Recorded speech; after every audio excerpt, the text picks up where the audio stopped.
Hey y'all, hey. Welcome to my channel. I am your host, California Cutie. Thank you, cuties, for joining me. Welcome, welcome, welcome. Let's get the business out of the way. Please subscribe to my channel. If you have not subscribed yet, please hit that subscribe button. Hit the notification bell button that says all so that you can know when I go live or when I put down content on a pre-recording.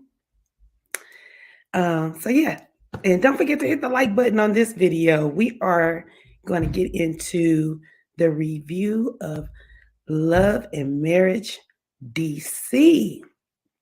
This is the second season for them, minus a couple, but added another couple. So yeah, we are going to get into that as soon as I can. I just really want to bring in bring you guys up to speed on the review.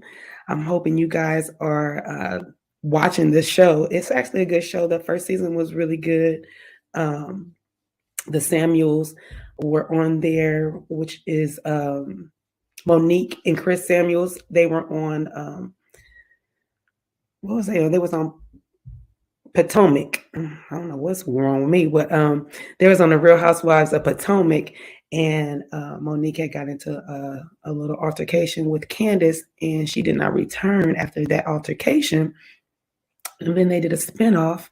I won't say a spinoff, but they opened up a new franchise, which was the Love and Marriage DC. And Monique Samuels and her husband, Chris, were pretty much the headliners for that show. And that was the first season they had. And it was Chris Samuels, Monique Samuels, and then there was another couple, Arena and Jamie Tyler. And then there are the Silvas, which are Quick Silva and his wife Ashley. So that's what the three couples consist of for the first season. For the second season, the Samuels will not be returning to the second season. So they will start off the seasons talking about them, but they're not returning to the season. But we did get a new couple. If you guys are aware of Ready to Love, 2 seasons back, not this season that's on, but the season before that, there was a couple named Clifton and Joi. They were a really cute couple. I watched the show.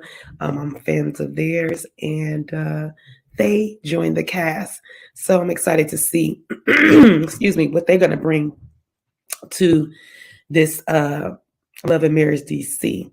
So yeah, I'm excited to review this. I will be trying to do this weekly, if not bi-weekly, depending on if the episode is good enough to review that week. Might have to push it to the next week. But yeah, I'm excited to be bringing you guys the review, like I said, of Love and Marriage DC.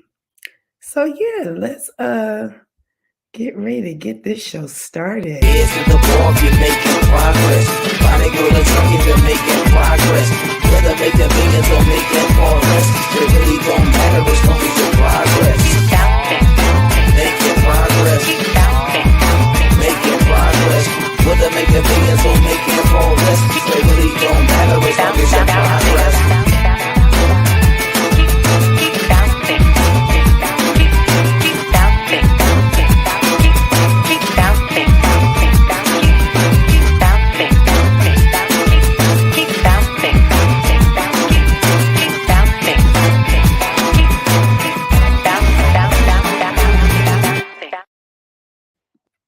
Well, I hope you enjoyed my intro. I do. I'll be back here getting my full groove on, y'all. Seriously.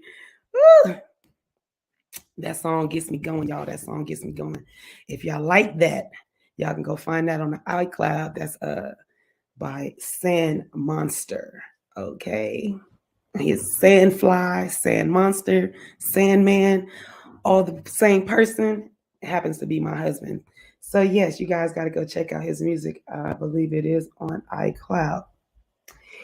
Anywho, let's get into this review, y'all. Let's get into this review.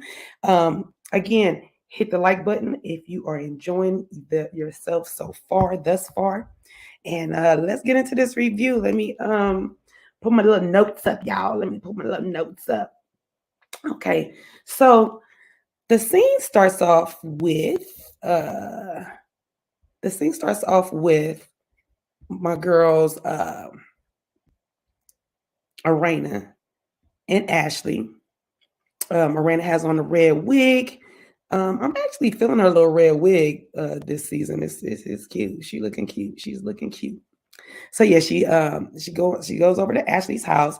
Ashley says they have a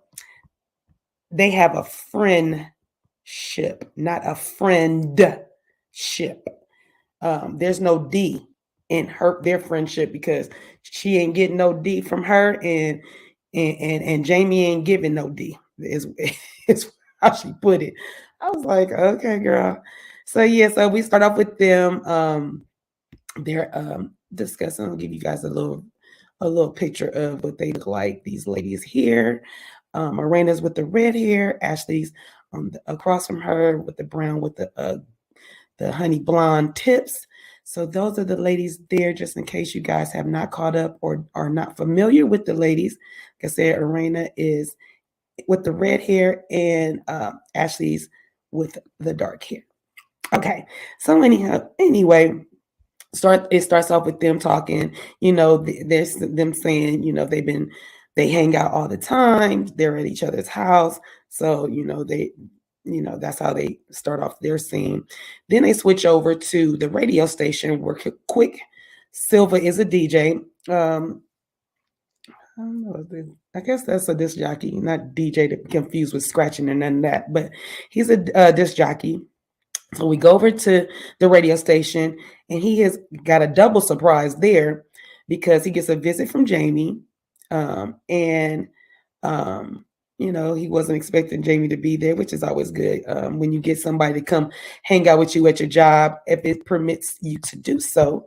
I think that is always awesome. So yeah, so Jamie comes and surprises him, and he's sitting there talking with his co-host Dominique the Diva, and the second surprise is when he's asked about the Samuels divorcing on air by his co-host.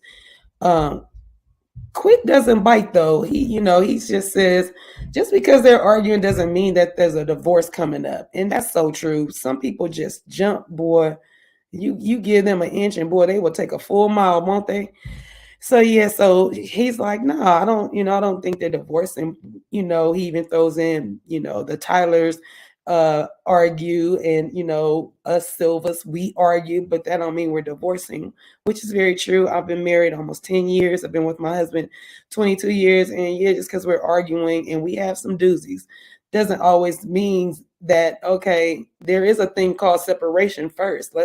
Why are we jumping all the way to divorce? So, it just cracks me up when people outside of a relationship always want to put something in or give you they 2 cents on what you think or how they think or which. Shut up. Just shut up. So anyway, meanwhile, like I said, Quick did not bite. He went ahead and nipped that all the way in the bud and said he doesn't believe in them divorcing, but he hadn't spoken with them, so he can't speak on and give his 2 cents on something he don't really know about for sure. So we flip back to Arena and Ashley, and Ashley says they are no, so they flip back over to Ashley and Arena, and they're discussing the same thing. Have you talked to Monique? Did you hear about them divorcing? They must have woke up with the same thing on the blog saying that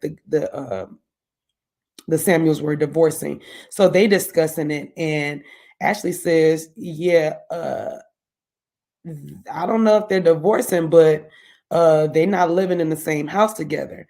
Well, even with that, the Samuels have 4 houses, big houses, mansion style houses. So let's even go so far to say that they are separating or trying to work things out. There's four houses. They can go live in one, or and one can live in the other. Ashley had jokingly said, the house that they live in, reside in, there's a west wing and an east wing. The house is so big they can live there together and not really see each other. Yeah, no, I don't really particularly. If I don't want to see you, I don't want to see you. And if there's a place where I can be at, that's our place anyway, then I'm going to do that. I'm going to stay my behind at any other places that I own, and call it a staycation, as they always say. So yeah, I know what she's saying, but like I said, they got four houses, so their break could be different than everybody else's break. You know what I'm saying? So uh, it's I'm almost positive. I'm sure they're going to play it out on TV. Maybe they will not, because the Samuels are not part of the show anymore. They may not, but the Samuels, they came out and made a statement later on when that news had dropped. Monique said they weren't getting no divorcing, no divorce. So people can speculate all they want until it comes out of the Samuel's mouth about divorcing. Then I'm not going to speak on that. I'm not going to talk about them divorcing either. Okay, so getting back to the show. Sorry, y'all. I'm in front of my window and I see nature moving around. So if I look up, it's birds and butterflies. It's a nice day outside. So, anywho, the guys are talking at quick. I mean, they're the girl. They keep switching back and forth, y'all. It's not my fault. I'm trying to follow, but they kept switching back and forth to showing the ladies talking and then going back and showing the fellas talking. So the guys are talking. Quick brings up he did he did know he didn't know that Jamie was a police officer. Uh, Now he's retired though. He was on the force for 25 years. And I don't believe he didn't know that Jamie was no dang on police officer. Are you crazy? What, y'all friends, right? Now I can see him not telling us on the first season, because we didn't know Jamie was a police officer until the reunion. So for us to come now this second season and here he goes talking about, man, I didn't know he was a police officer. I was like, man, you won't miss me. Miss me with the BS, y'all. Come on now. I don't like the fluff scenes of it all. That means y'all ain't real friends. Come on. This man came into your job, hung out with you, but you didn't know he was a police officer, retired for the force for 25 years? Something say it ain't so, sir. So yeah, so he says that I didn't know you was a police officer. They are preparing for Jason, who is Jamie's youngest son, uh, also known as Little I'll Be Sure, because that little boy, if that little guy don't look like I'll Be Sure, I'm gonna pull a picture up for you guys. This is Jason here. Tell me that boy don't look like I'll Be Sure. Boy, and I love me some I'll Be Sure. Always have, always will. One of my favorites. I don't give a dang on what's going on. Anywho, I'll get carried away with I'll Be Sure real quick. But anyway, that little Jason, I don't want to call him little Jason. There's little Jamie. That's Jason. He's 22. He's blind, if you guys could not tell, with the shades on in front of everybody. So yeah, he's about to start this program, a 9-month program, to help him with his independence, which, who don't want their child to be independent, whether they have a disability or not? We all want our children to be independent. So I am so excited for Jason to go into this next step, because last season they did show him preparing, gearing up to get into this program, and we weren't for sure if he was going to get into it. The parents were a little nervous, mainly Jamie, which is his father. But they've always stuck by him. They always, how can they not? Because like I said, excuse me, he's vision impaired. So he I'm sure he depended on his parents a whole lot, and he needed their help. So now they have to let him grow up and be a man. And so, like I said, he's about to start this 9-month program, and to get him in his independent living. And he don't want to live with his parents his whole life. He already said he want a girlfriend and all that stuff. And the boy's a looker. No, no, no shade. No, no, it ain't even shady. The boy is a cutie pie. Okay, so he ain't gonna have no problem in that department at all. So yeah, so they're gonna throw him a party. It's gonna be an all black party. So the guys were discussing that, and so I'm sure we're gonna get that party in this episode as well. And then meanwhile, little Jamie is giving his parents a little grief, and we'll get into that. I guess he ends up getting a speeding ticket, and it comes to the parents' house, and his dad ends up opening it because they both have the same name, and so he's gonna get grief about that. Okay, so switching reels. I'm sorry. So switching reels. Clifton and Joy are now, like I said, are part of the cast, and this is what they look like. There's two pictures. This is Cliff and Joy, or Joy and Clifton.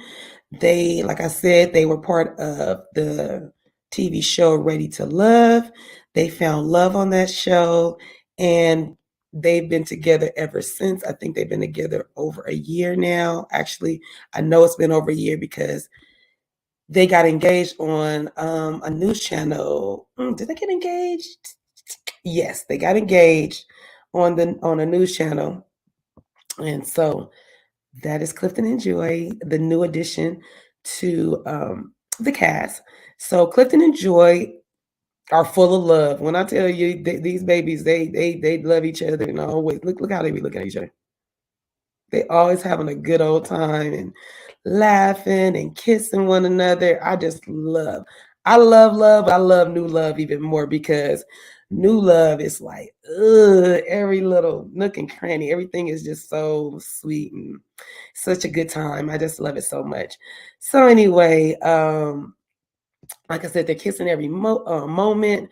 She moved into his house because Joy was a singer. She sang across the country. When they were on the show Ready to Love, she was singing in Mexico, and they were going to have a long distance relationship. So it's good to know and good to see that Joy moved in to Cliff's house in Maryland, and Cliff has an 18-year-old son, and he also has a 4-year-old son. So, of course, I'm sure she's adjusting to them, living together. I'm not saying that the 18-year-old lives with his dad. I'm not really sure. I don't want to speak on, I don't know the situation. But the fact that she's there now with him, I don't know if she stopped working for sure, and she's not singing anymore. I'm not really sure about that. But now that they get to spend way more time together, and now she's a stepmom because Joy doesn't have any children yet, because these two, the way they are, them babies might have twins. I'm just saying, just knock them both out, just knock it out. Go on, knock two out at the same time. Get your boy and a girl all at one time. That would be kind of dope. So yeah, so like I said, she's moved there with Cliff, and now they're actually looking for a place to buy together, which is amazing. I really love when couples do that. It's it's not hard or difficult, but sometimes that's an argument in itself. You can have an argument, and it could be the smallest little argument, but it can turn into something really big when you move into the other person's place. They're very quick to say, "This is my place," or "This is my house," or you feel like, "Well, this their house. I don't want to be here. I don't want to be in their way," or whatever the case may be. So, it's just for me. I rather it be common ground. I rather them have move into a place that is both of theirs, so that can't come up. You don't want that to come up in an argument, and sometimes it do. Sometimes we can be real petty with stuff we don't mean to be, but sometimes we are. And so I like the fact that they are taking the initiative to move together and become like one. That's key. Excuse me, let me drink a little water. And it isn't the morning time, so I'm having a little coffee as well.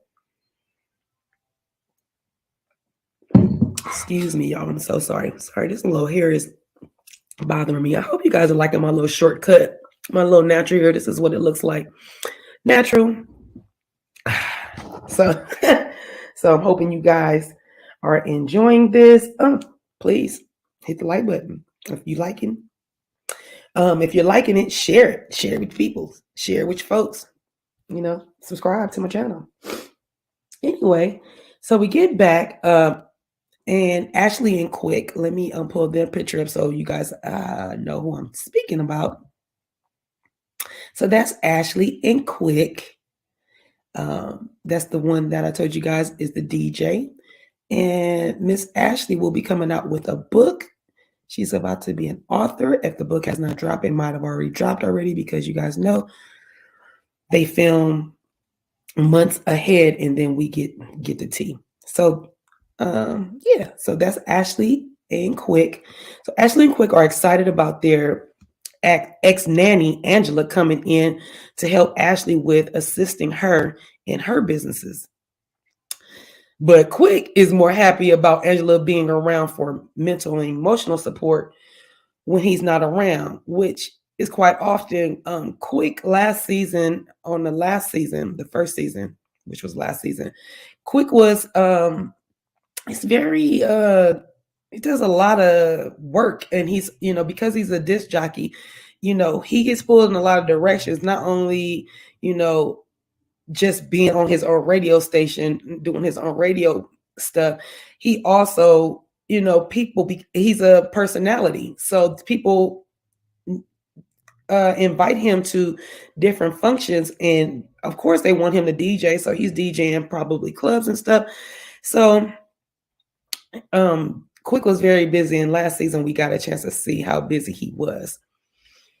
So like he said, he's more happy that Angela is going to be there for mental and emotional support for Ashley, because Ashley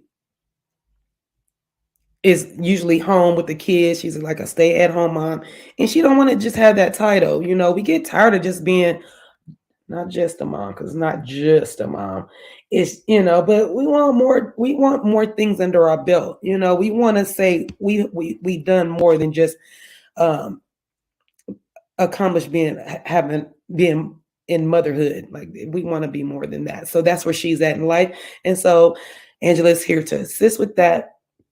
So they end up having a discussion about their 14-year-old. So they have a disagreement on how their 14-year-old is capable of waking himself up in the morning, instead of Ashley waking up, go get him, instead of letting his alarm clock waking him up. She goes up and goes in and wakes him up, and then she gets back in the bed, and then she probably goes back up and makes sure 30 minutes from that point to make sure he's still up.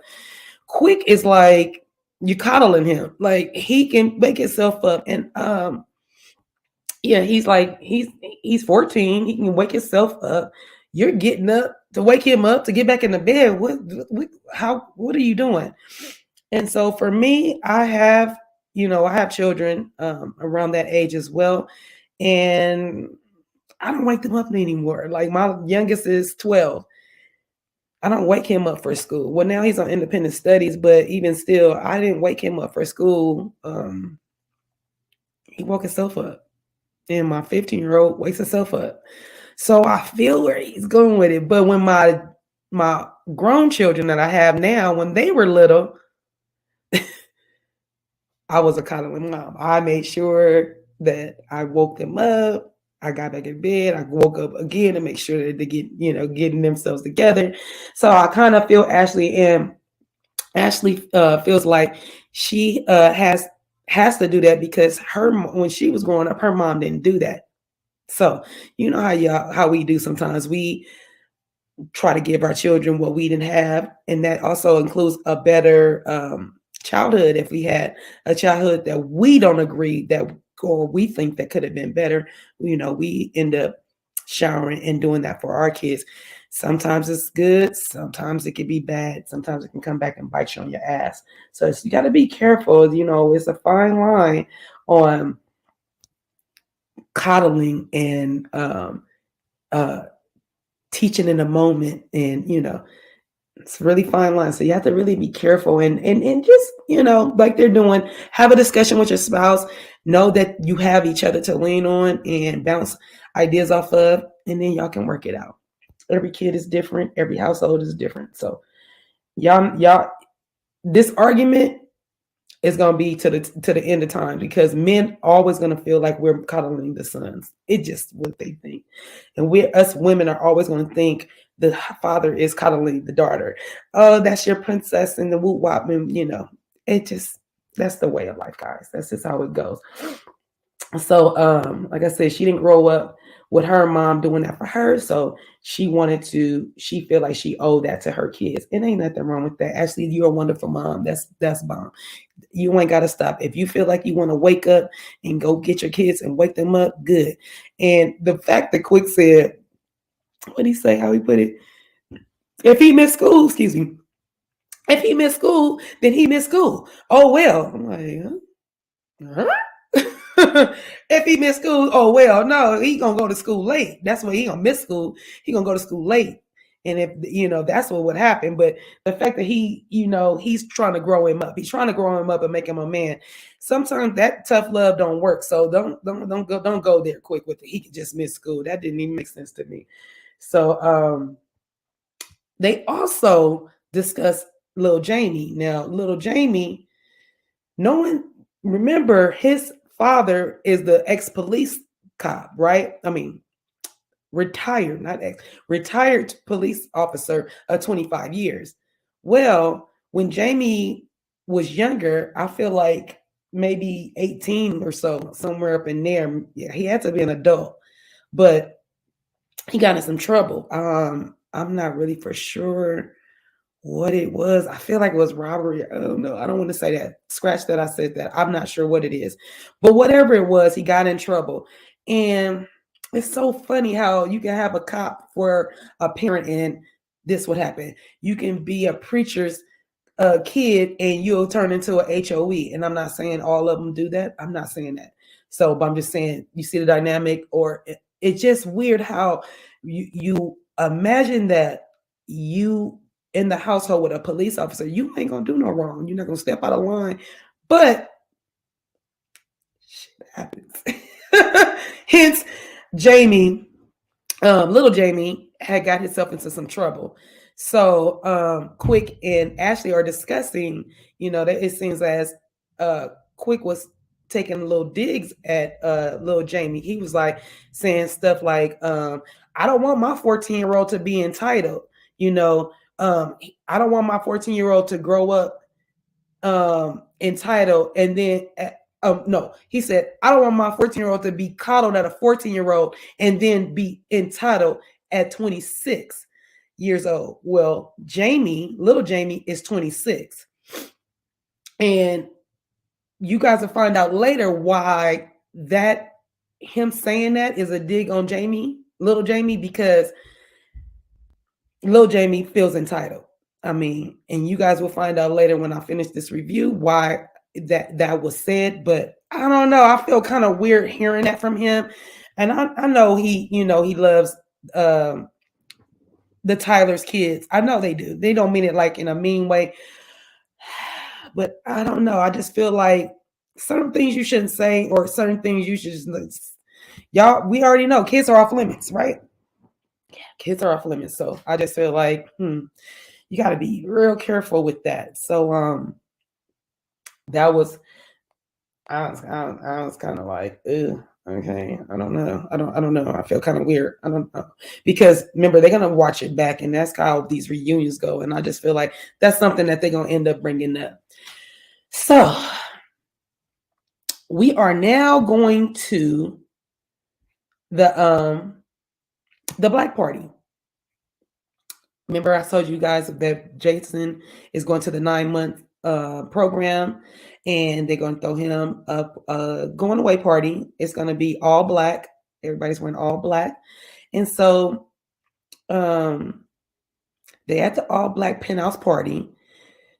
Uh, Jason comes in. Everyone is excited. Everybody's having a good time. It's so cool to watch Jason. You know, because he's vision impaired. The boy got it going on though. Like, forget that his eyes, he can't see out of them. The fact that this guy he is such a bubbly kid. He's a kid to me. He's not a kid, he's a grown-up. He's 22. But I say that because I have kids that's older than him.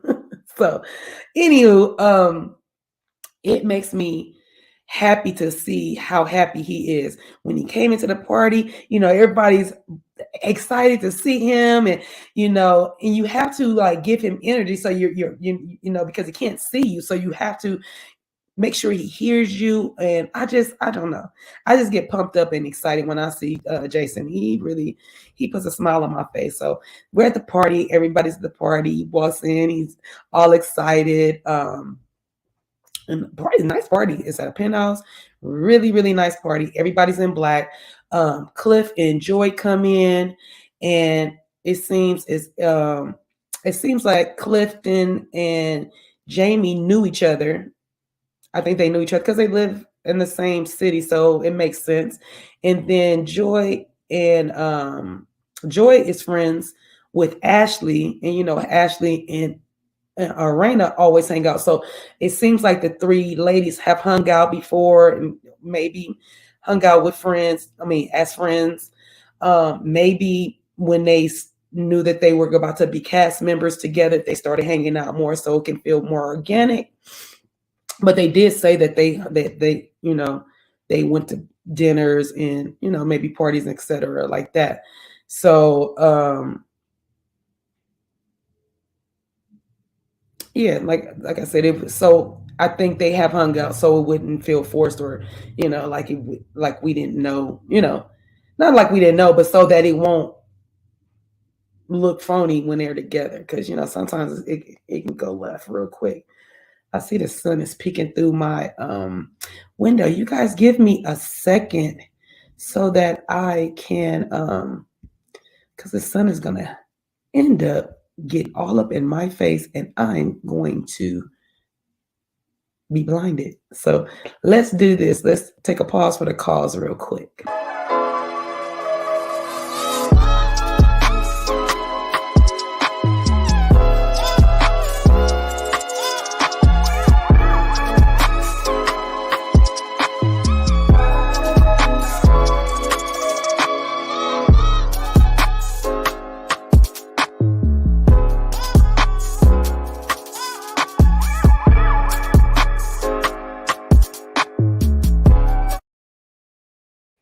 Hey, I'm back. All right, see, it's not as sunny, not as bright.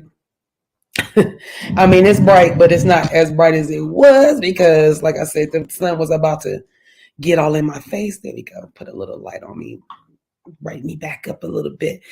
So, yes, people, let's get back to what I was saying. Let me get ready for my pictures and things. All right. So, like I said, we're at the party, at the black party. Joy and Clifton had walked in. Like I said, they said that they pretty much have kicked it before. At least that's what they were saying in the package. The Tylers expressed to one another the disappointment that the Samuels didn't come to support Jason. But Jamie said he was more particularly upset with Monique. I ain't gonna say upset, but disappointed in Monique because she always supported Jason. So did Chris too, but I guess because she's the woman, and if they are separating or if there's something going on with Chris and Monique and they don't show up together, they're saying at least Monique should have showed up. That's the feel I was getting from it. Um, sometimes you just don't feel like being fake and phony, and they know. Say Monique would have came to the party. The first thing y'all gonna do is harass her about. So how's you and Chris doing? And I've heard and woo wow. Nobody wants to go through that. So that's probably why she didn't come to the party. No disrespect to Jason, no disrespect to the Tyler family at all. I just, I feel like y'all know that y'all was gonna bombard her with that mess. So no. No, we're not doing that. So um so they talk about Clifton and Joi being engaged. They bring up that they're engaged now, and Joi brings up the fact that she is going to be at a speaking engagement for the Marjorie and Steve Harvey Foundation. Amazing. I'm like, okay, this girl is doing it. Okay. So yeah, she's gonna be a speaker at the foundation for, check this out, y'all. Y'all get a kick out of this one. She is gonna be speaking to single mothers that are ready to love. Y'all hear that? She's gonna be speaking to single moms that are ready to love. Play on words, ready to love. Now, ready to love is where Clifton and Joi met. Remember, I've said that a couple of times in this review. So it makes sense when you hear the words ready to love, knowing that Joi found love with Clifton on the show. So that's where she's going to go talk to the single mothers about being ready to love. Okay. So the girls are finding that hard to understand why they would ask Joi to speak to single mothers, knowing Joi doesn't have any children. But Joy's whole argument is that she is going to go speak to the women about being ready to love. She's going to go speak to the women that are ready to love.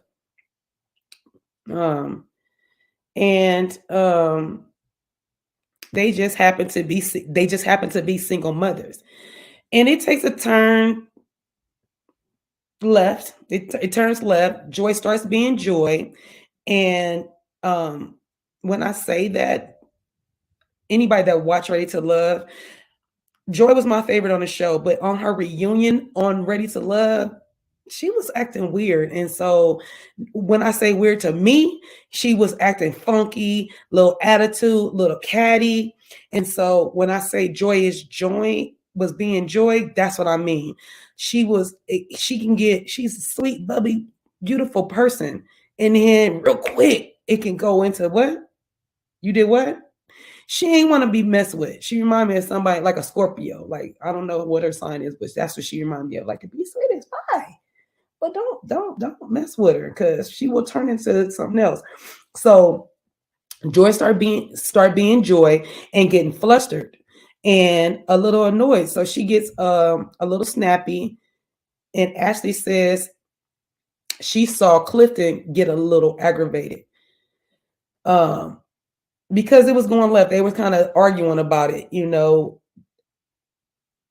I see where the girls their argument is she don't have any children, so for her to be going to go talk to single women, how's that working?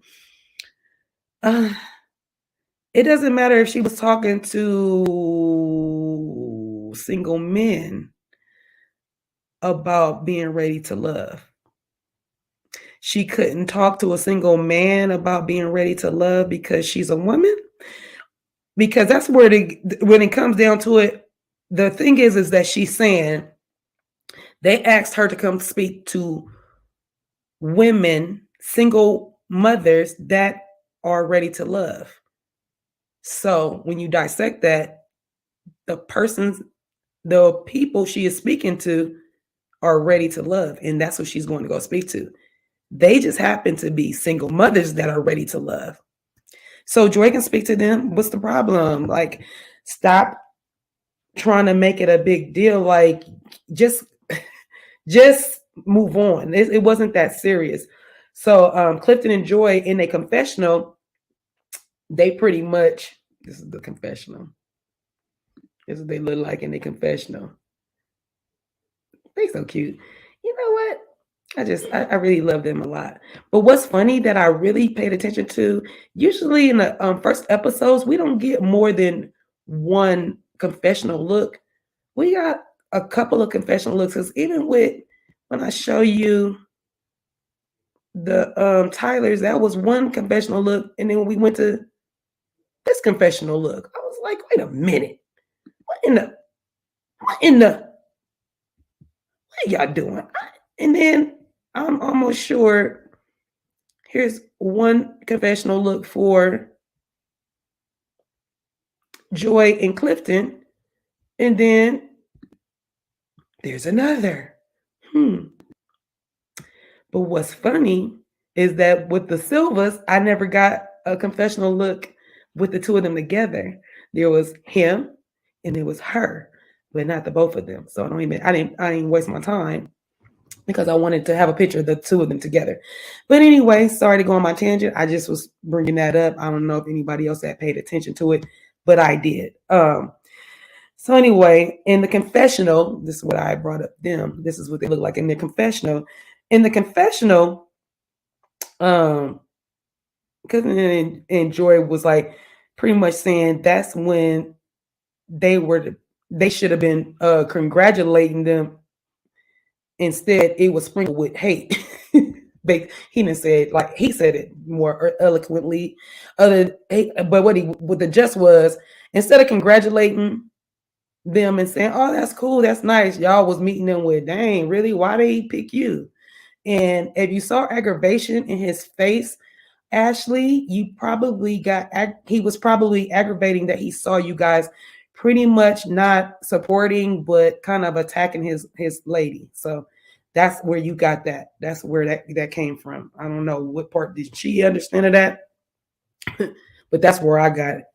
So Joy pretty much feels like they were discounting her ability to speak to single mothers that are ready to love. So, like I said, I already spoke on. She could talk to senior citizens. She could talk to boys, men, girls, pregnant people, mothers, single mothers, whomever. The point is that if the person she's speaking to is ready to love, that's who she's speaking to. It doesn't matter who the person is or why that they evidently Marjorie and Steve wanted her to do that. So go take it up with them. You have a problem, okay? Thanks. So in walks little Jamie. And little Jamie comes in, and Jamie and Arena,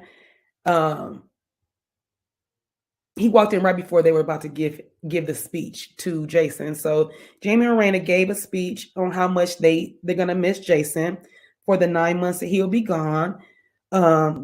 His dad was a blubbering man. I'm not blubbering mess. I love to see a man cry, especially because especially tears of joy like he was. So Jamie was very emotional. Jamie Sr. was very emotional. He was crying. So did his mom, Arena. I mean, it's the mom. Of course, she was going to cry.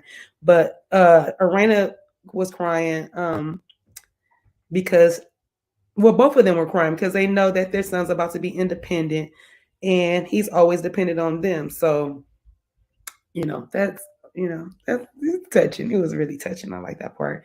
So then little Jamie, and he ends up giving his brother, a little spill. What he say? He was like, his speech was about not making mistakes. You don't want him to make the same mistakes, which he probably wouldn't, because he can probably probably feel and hear the disappointment in his parents when they talk about his brother. And this is that moment here when Jamie was talking to his brother and letting him know, he's behind him, he supports him, he's gonna be here right after, he comes out of his program.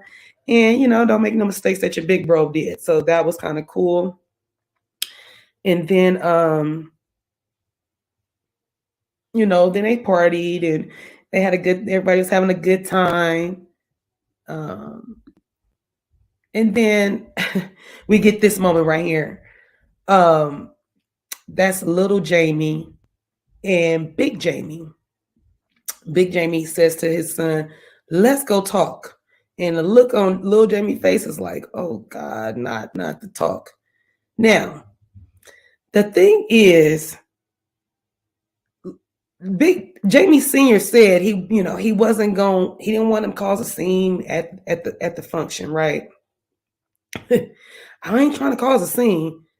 Well, why would you ask your son, who y'all not on good terms right now? Why would you think it's okay to go have a discussion? I don't care. Outside the party, inside the party, just no discussion. It's just not the time. But anyway, Big Jamie asks his little Jamie to come speak with him. Big Jamie immediately asked him why he didn't ride with the family to the party, as if he don't know that they are not on good terms. Like, come on.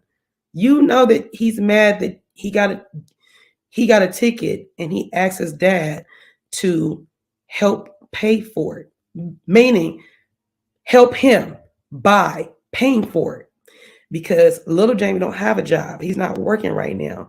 So Big Jamie asked for little Jamie to explain himself on text. So what happened is they got into an argument because little Jamie got a ticket.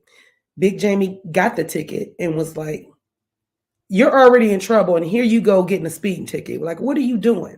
So in turn, he said, "Well, can you help me pay it?" Because he don't probably want the ticket to go into a warrant or whatever, or make tickets go up. So he's like, "Dad, can you help me out?" Jamie Senior's like, "No, I didn't get the ticket. Like, the nerve of you." So they ended up falling out or having an argument. But there was a text that went through, where I guess little Jamie sent it. He might have sent it to his mom, or he might have sent it to his dad, but his dad pulled it up and basically was saying, um, he's like, explain himself on how nobody does nothing for him. He's like, I didn't say that. Well, on the text, he did. He pretty much said that he don't ask anybody for anything. He don't, I don't ask nobody to help me. That's just like a child to say to their kid, their parent, "I don't ask you for nothing." Yeah, you don't ask me to breathe. You didn't ask me for your life, but you got one, don't you? So stop with that. But the point is, um, he did say that his girlfriend is the one that's helping him out. And in this moment is when we find out, in this moment right here. See how Big Jamie is talking and his hand is out? They're outside, so they're away from the party. But the point is, they still having this big ass discussion in front of everybody. I mean, outside, and it's getting heated because little Jamie thinks he ain't did nothing wrong. All I did was ask my father to help me with a ticket. He's not paying attention to, why did you get the ticket? Why did you get the ticket? And even if you did, here's the thing that kind of irritated me. It's not even irritating. The fact that Jamie Senior tells his son, "I give you $100 every week." Did you hear what I said? He gives that boy $100 every Friday on GP because he ain't got no job. So you're giving your grown 26-year-old son $100 allowance every week? Entitlement. Going back to what Quick said. Remember I said he said that he didn't want his 14-year-old to be coddled and then turn into a 26-year-old being entitled? Boom. This is what he was talking about. Now, I don't know if he knows about this $100 his friend gives his son every week. That ain't the point. The point is, Jamie Sr., listen to yourself. Excuse me. Listen to yourself talk. You are giving your son $100 a week, and you expect him to be responsible and pay a ticket, right? How, Sway? Why would he when you handed him money for no reason? Because you can, because you think you helping. That is not helping. So boom. And it gets thrown right in your face. Cause the first thing your son said, I don't ask you for it. I ain't asked you for it. He ain't asking you $400, but you giving it to him. It's a bad look, bro. That is a bad look. I'm so confused that a 26-year-old is getting $100 allowance every week. I'm confused, y'all. So anyway, Lil Jamie said, Lil Jamie said, oh, this tripped me out too. Lil Jamie said, I could have got it. I could have got it from grandma. My grandmother gives me everything. Problem number two. Big Jamie's like, yeah, that's a problem. Your grandmother, you shouldn't be asking. And two, yeah, your grandmother will give you whatever you want, but you shouldn't be asking. And the fact that he even brought that up to his dad and said that, I was like, boy, this is a real some dysfunction going on right here. And then little Jamie got carried away and ended up calling his dad a fool and talking, instead of calling him the N word or I don't know, any word, but he did say like it was so like slick, you know what I mean? With some fool. I know back in the day, my mom, my grandmother, and them, you don't call your parents no fools. You don't call your grandparent no fool. You don't call people fools, especially like somebody that you're supposed to respect. Oh no. Yeah, no, we didn't. You get your ass chewed up and spit back out. Call your parent a fool, playing or not. That's like how when I was younger, you can't say damn, you couldn't say dang. My mom's like, you trying to say damn, so don't say dang either. I'm like, dang, everybody. See, dang, everybody. Mm-mm. She be like, what'd you say? Yeah, you can't use the word fool either. That was just crazy. So anyway, they discuss on how little Jamie's criminal background is keeping him from getting a job that Jamie Sr. had kind of lined up for him.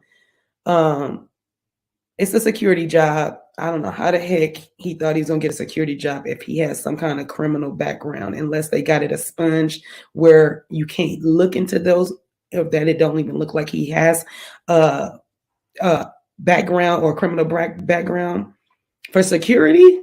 No, I don't know I don't know, but anyway, sounds like Lil Jamie does not want to do security. He told him, his daddy, I don't want to do that. And I think it's rebellious because he thinks that's like the underlevel of a cop, hence what his father did. So Jamie screams, well, what are you going to do then? Like, he's like, bruh, I can only help you so much. What are you going to do to help yourself? So he got all upset. He just wants him to get a job and be a part of society, an upstanding citizen. That I don't see nothing wrong with that. But Lil Jamie ends up walking off and was real perturbed. Before he walked off, of course, this is how he looked. He was getting irritated. And I mean,